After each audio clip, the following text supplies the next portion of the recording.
Jodey Arrington, Republican congressman from Texas now, joins me. And I understand, Congressman Arrington, that you are introducing a resolution now to declare war on the drug cartels. How will that work?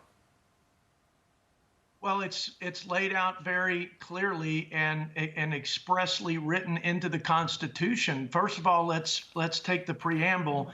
The federal government's first and most important job is to provide for the common defense and domestic tranquility. Not happening, chaos, disaster, crisis at the border. Next, you have a president who swears an oath to faithfully execute the laws of the land. That's Article 2. Not happening. No apprehension, no detention, catch and release, no notice to appear. Not enforcing the laws of the land. And then you have Article 4 that says that the government will provide the sovereign states a republic and protect them against invasions. That's not happening. And that's why you have Article 1, Section 10 that says when the federal government has failed to do its job to defend the border, protect its citizens, then it is the sovereign power and right inherently of the states to defend itself and their citizens.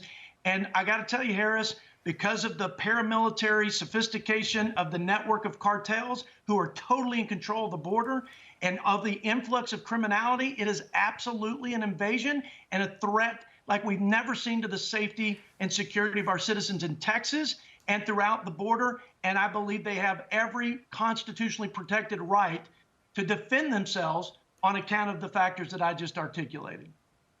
So I'm wondering how the federal government isn't going to get involved in, because I don't know if you heard just moments ago, I mean, Border Patrol, law enforcement down on the border right now they're overwhelmed. They're outnumbered, as I like to say. I mean, they need the feds' help. They're asking for feds' help. And now there is a need, as you say, to fight back on these very sophisticated militaristic drug cartels. Do you think you'll get that kind of help at the border to fight them off?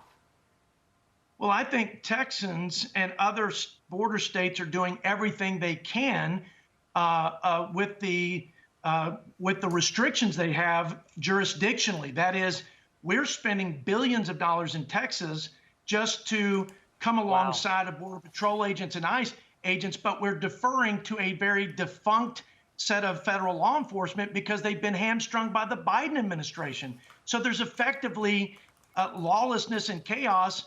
And Texas, the only way border states can step up and fill that gap is by exercising that sovereign right and power.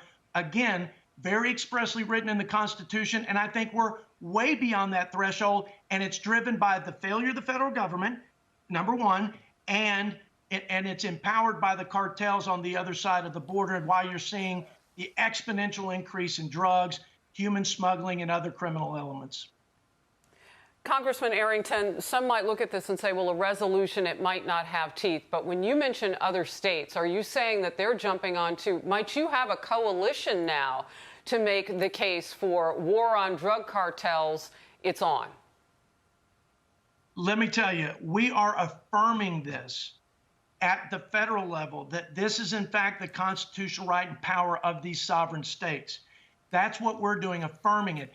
But I have leaders in the state of Texas. My colleague, for example, Senator Charles Perry out of Lubbock, Texas, which is in my district, who has filed legislation that I believe will be taken up in August. And I believe you'll see others do accordingly and begin the debate. And in fact, I think ultimately exercise this right, take matters in their hands, defend their citizens, and do the job the federal government has failed to do.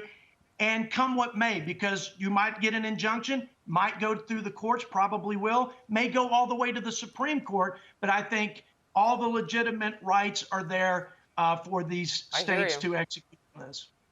Hi, everyone. I'm Brian Kilmeade. I want you to do me a favor. I want you to click to subscribe to the Fox News YouTube page. This is the only way that I know for sure that you're not going to miss any great commentary, any great news bites, any great interviews coming your way on Fox. You can get it all here on YouTube. So subscribe right now.